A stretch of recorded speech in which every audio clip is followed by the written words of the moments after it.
I said, hey, is there a playbook? Like when you buy a company, what do you do?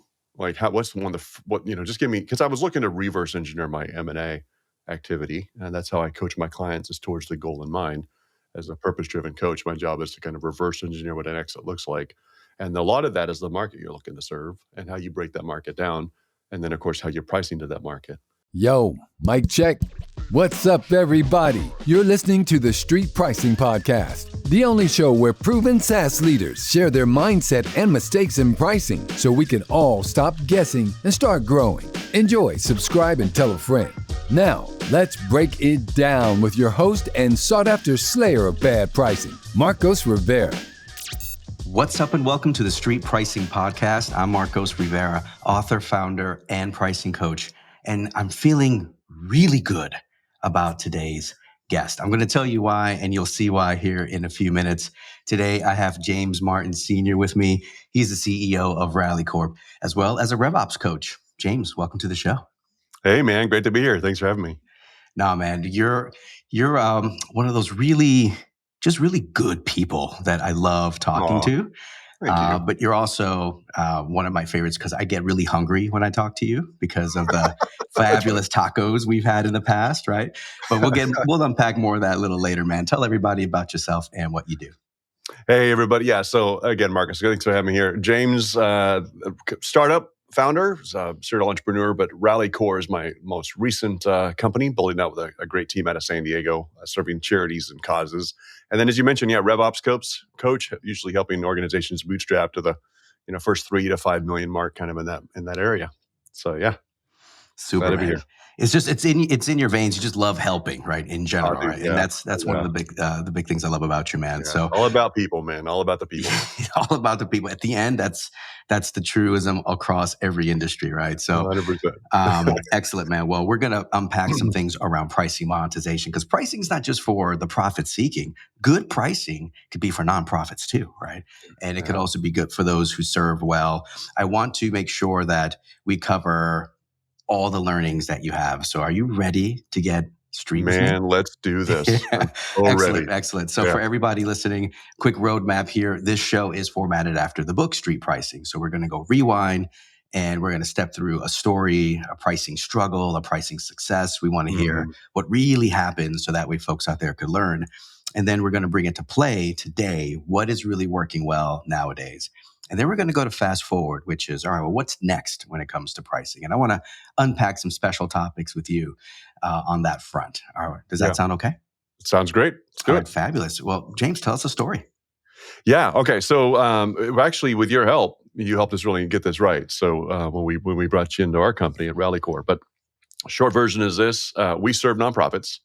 And just that name right there tells you that most organizations that consider themselves a nonprofit might think that there's something uniquely special or unique about them, right? There's their problems, what have you. So one of the biggest challenges we had early on in our startup was just nailing who our ideal customer is. And now we use tiers. I'll talk a minute now about where we are today, but is it a tier 1 nonprofit that's 10 million or more in revenue?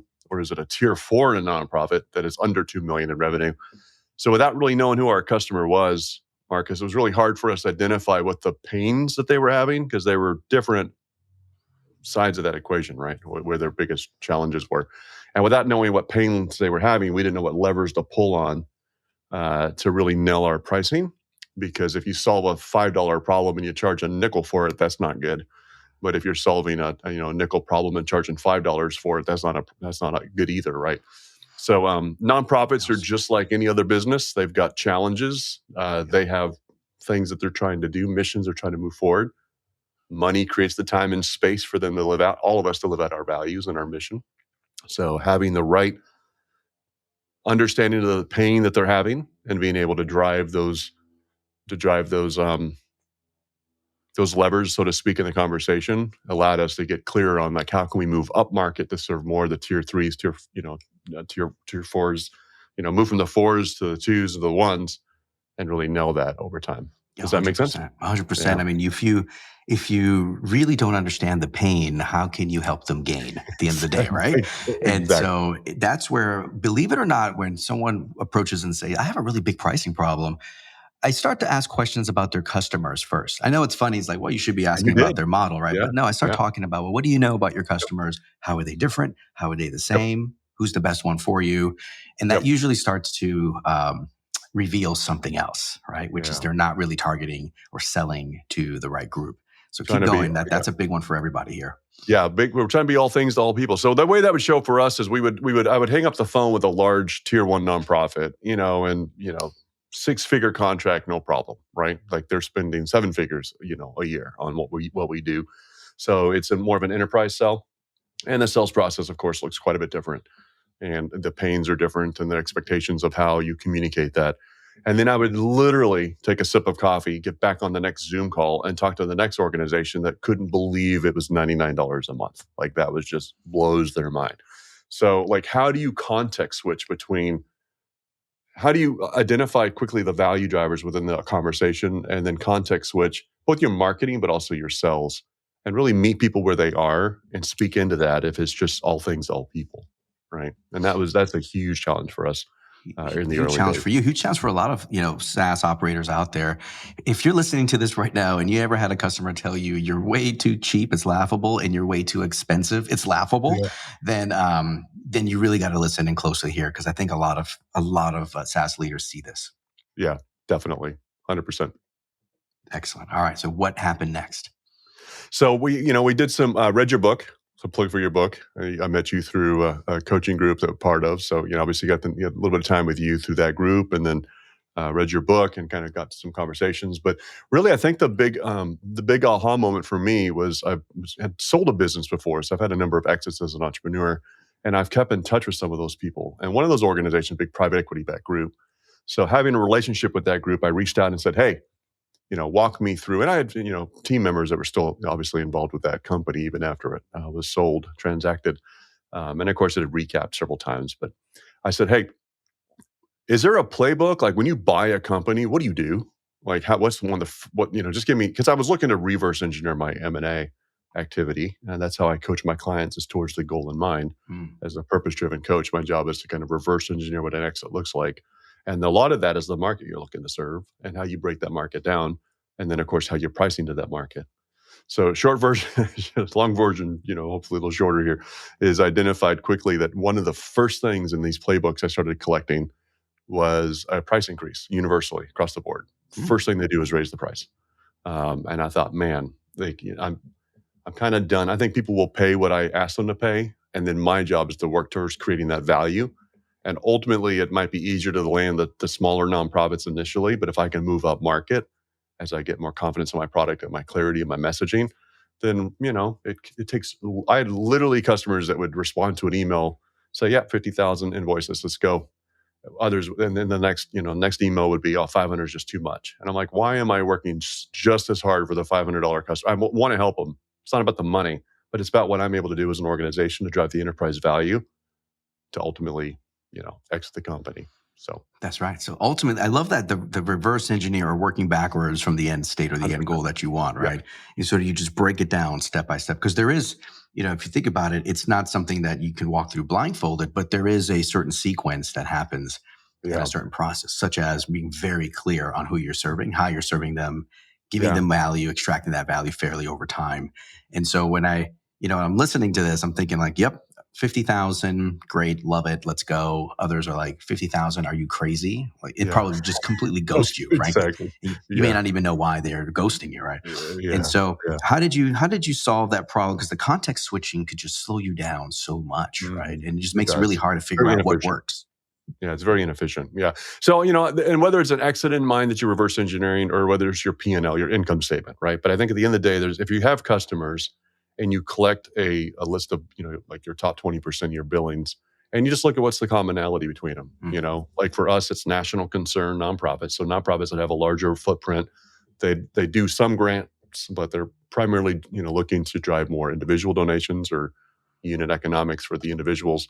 They're very price sensitive on acquisition cost of new donors in our case, for example. So that's a pain point that they have. So the conversation isn't just necessarily how much revenue I can drive for you as a nonprofit, which, again, I said this earlier, but a nonprofit is a business. It just has a different tax treatment on the profits. So the smart nonprofits run it like an organization that is fueling on cash.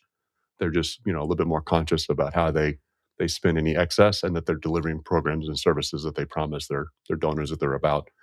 So it's really just identifying through the income statement, or if it, an M&A event for the buyer, what's important to them, and then who our ideal customer is, and then reverse engineering from there. But yeah, I mean, just, if you want a 10x, you're not going to do that at the bottom rung of your customer list. You're going to do that at the top rung, right?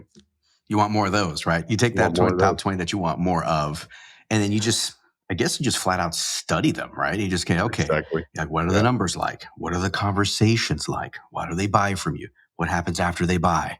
How do we keep them happy? Like all those things, right? And you start saying, service the problem. Yeah. Let's pick these three or four things that are common, and now that's going to help us position and message better to those, so we can attract those even more, close them better, bring more of them in here. So that top 20% starts to grow a little bit in terms of your overall share if you get good at it. It doesn't happen overnight, but you have to sit down, you have to crack open the numbers, and you have to actually study it. 101, right? Just really sit down and pay attention. You can't do that if you don't have the data in the first place, right? So all those out there, I always say, if you're not capturing any information on who you're selling to, who you're talking to, who says yes or no, all those big things, you got to start now, so you can even take the next step that you just said, James, and break it down and find the pattern. And there's so many tools. I mean, this. There's so many tools out there that help you do this. But if you're using something like Stripe, there's a lot of tools like Connect to Stripe that will pull this data and help you understand it. I think it's really the discipline of the CEO and the leadership team, and it needs to be really the CEO's one of the 4 or 5 responsibilities a CEO has that they cannot outsource or delegate is capital allocation. And capital allocation comes down to my efficiency in an organization to bring in new revenue, retain that revenue. And that is quite frankly, all it comes down to at the end of the day is how much value you're creating and for who. So solve a small problem for a lot of people, or solve a very specific problem for a very subset of people, and charge a lot of money for it. So there's only so many ways to break it down. The key is, what are you able to do? And then how is your team most geared to deliver on that?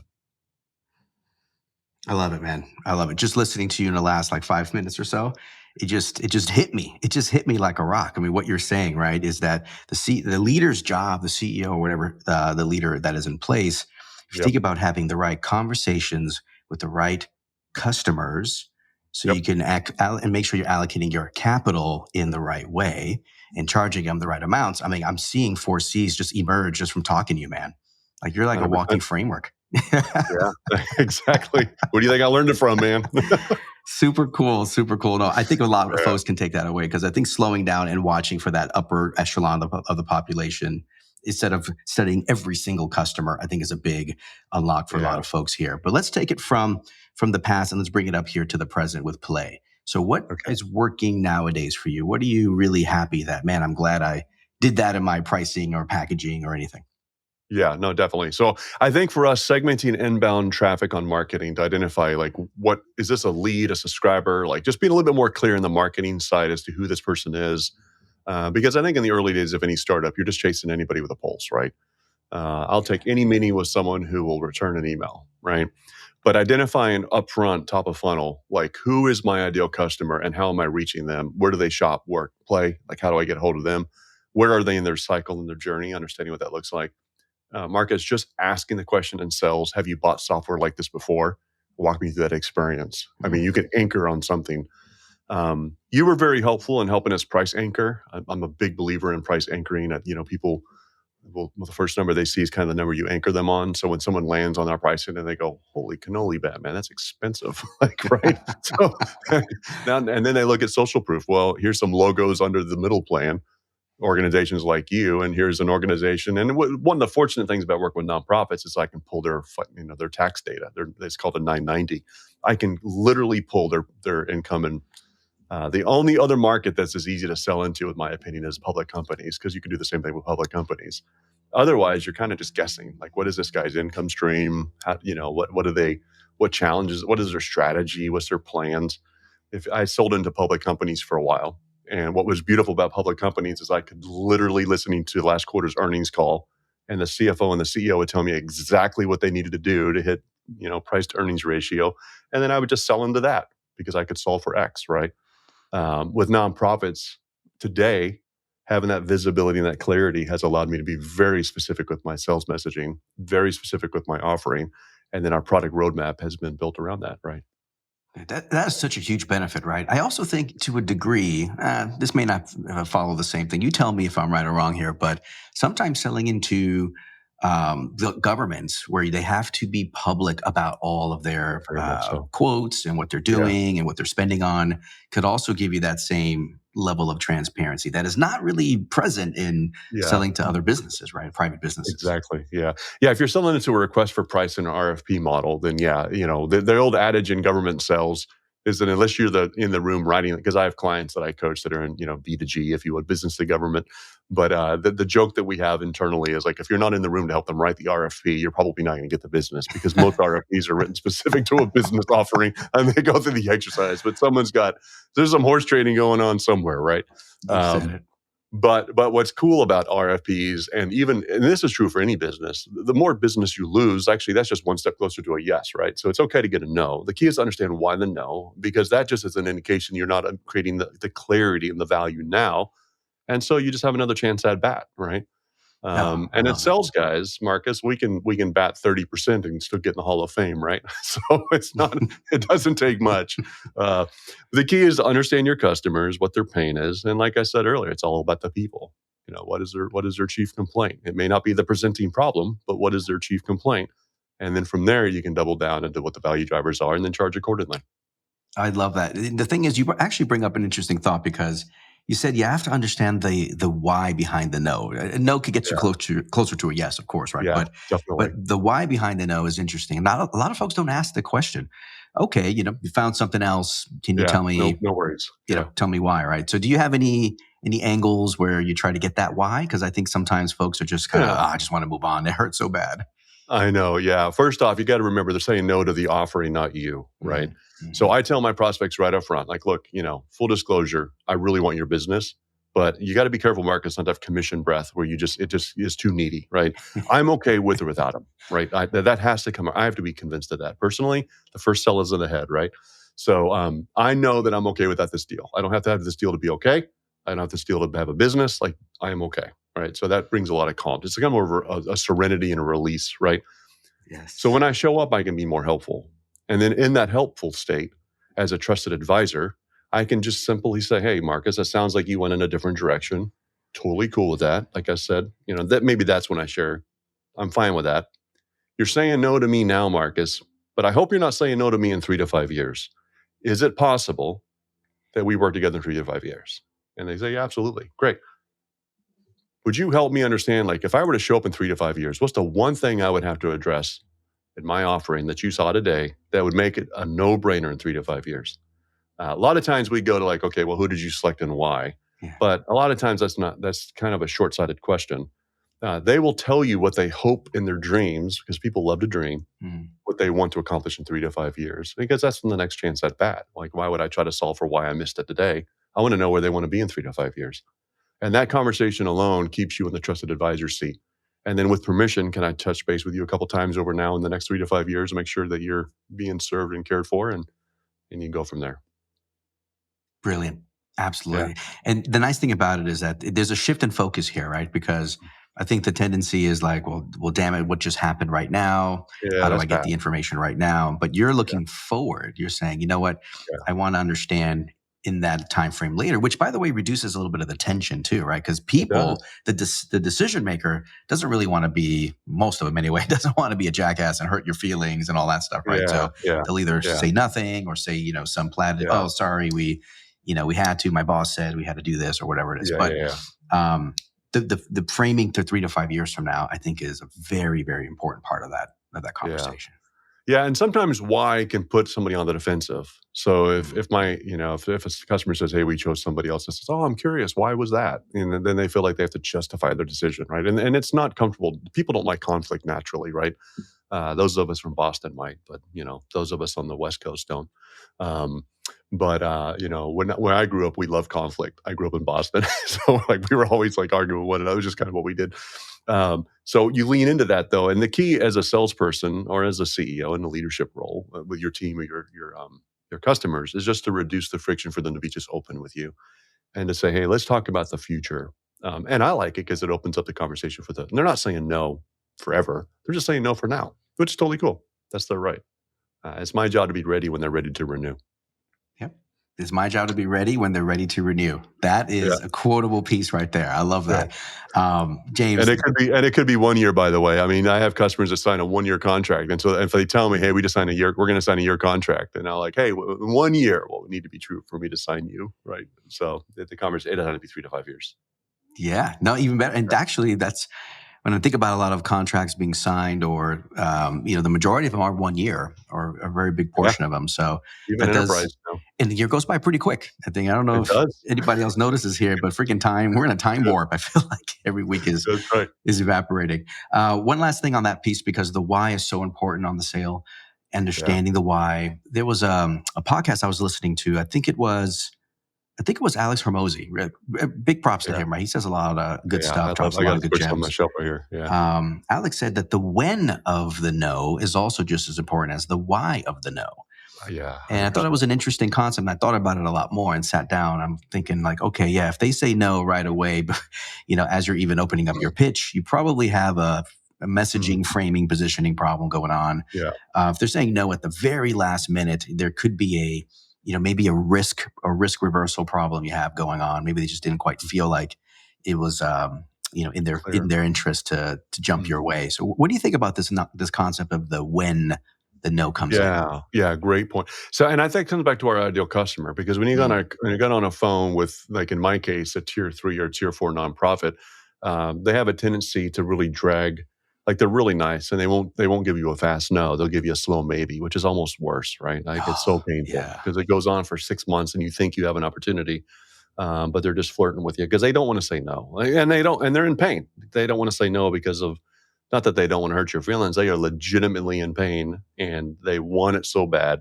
They just don't have it's not just even the money, it's the time, right? It's just that's really maybe what they're saying no to is the workload, right? Mm-hmm. So it comes down back to the conversation earlier about who your ideal customer is and what the timeline to close. One of the things that we track with our company is our average sales cycle by tier, so that we have clarity into how long it takes us to win a deal based on whether it's a tier 1 versus tier 3. And then that comes back to lifetime value, right? So if it's a X dollar contract and takes us 6 months on average, or the medium, I usually look at the median, not the average, then I kind of have an expectation going into it on when I should get the no.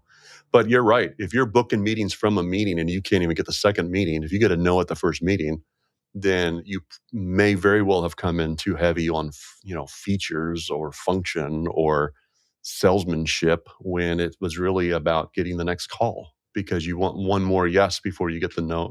Then again, that comes down to price. If it's a $9 solution, maybe, a 5-call sequence isn't going to work, right? But if you're talking to the customers and you have the right, customer acquisition cost model, and that's why I think working with someone that, with you, for example, as a consultant or a coach, to kind of help them with that. But I think once they get that clarity, then it comes down to, hey, what needs to be true if we get the first yes and the first sell. And sometimes the first sell is just getting the second meeting. Mm-hmm. And the second meeting is where you get the third meeting. The third meeting is where you get the close, right? So 100%, what are they saying no to, and how quickly, I think, can inform your sales process as much as your messaging and pricing. Golden for a lot of folks. And then it all kind of meshes well together, right? The pricing, the messaging, the positioning, that entire sequence, right? You have to help them kind of walk through that process. Yeah. Those that rush to the end, can you just buy the damn thing already? Or they're selling to the wrong person. Yeah, use your credit card in, and is it a Visa or MasterCard? It's start with a 4 or 5, right? That's what we all want to do. We want to go right for the close, right? That's it. Man. So sales operators listening, this is I think, a masterclass in how to set up and close those sales. So big lessons for everyone here today. I want to take it forward and do one more topic with you. Fast forward where pricing is going. And I'm going to go off script for a second, because I've been eager to talk to you about this ever since we had tacos at Puesto here in La Jolla, right? That amazing. And listen, if your thing is delicious, fresh filet mignon tacos with that nice avocado drizzle, go there. But here's the thing: they were in the news, James. So they were in the news for trying out dynamic pricing. All right. And I Okay. saw others trying it too. Wendy's got, smacked upside the head for trying to do some dynamic pricing because it came out the door as surge pricing. All right. Now Yeah, think okay. about what's going on here from a framing perspective, right? Surge Mhm. pricing. We are going to charge you more money because we're a bunch of greedy corporations and we want to be Yeah, unfair to the little guy. And we're going to yeah. charge you more when you want your food the most. Right. That's what it Mhm. felt like. And then when Yeah, Wendy's came back, they're trying to do some PR damage yeah. control, right? Basically, they're saying like, no. We want to give you discounts and reward you during the slow times, so that Yeah, way we can keep our staff working and busy, yeah, yeah. It's all right? in framing. And they were trying. I mean, it kind of falls on deaf ears after the first one, right? But Sure. Yeah. but then Presto, when they got when the news broke, they did the same thing. Said, hey, 10 to 12 before lunch is kind of slow. We're going to reward you and give you a discount if you come in. Mhm. Oh, right. Thank It's a you. little bit Yeah. different. What's your thought on this whole dynamic pricing thing, man, in Yeah, restaurants? I love it. So, yeah, and I've not done much of that, but it's interesting to me. I mean, that we when it comes to buying gas, aren't we kind of used to gas being tied to the futures and oil? Like we drive by the gas price and we kind of like, oh, it's 5.47 today. That must be whatever. It must somebody must be a rating. There must be some war going on or something like or we go buy as soon as the news breaks, we go buy Something. gas. Right? Yeah, exactly. Some missile So shooting somewhere. Okay, yeah, gas is there's up. somebody yeah, you go figure. So I think when it comes to gasoline, we've become this elasticity of pricing, and as consumers, we're used to it, right? We just kind of that's just the way the world works, which is why we drive around looking for a couple of pennies off. But when it comes to tacos, man, like you can only get Presto one place, right? Like Yep. I'm not going to drive around town. It's not like you and I are going to just move our meeting to Taco Bell. Like that's a different kind of experience.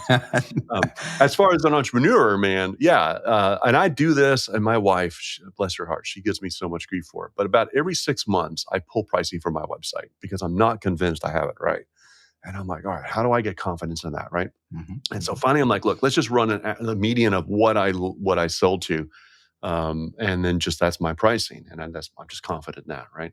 But the reason we pull pricing as entrepreneurs is because we're still trying to figure it out, and we want some elasticity in that. We want to have a conversation and it go 50,000, and we want to have a conversation and turn to 5,000.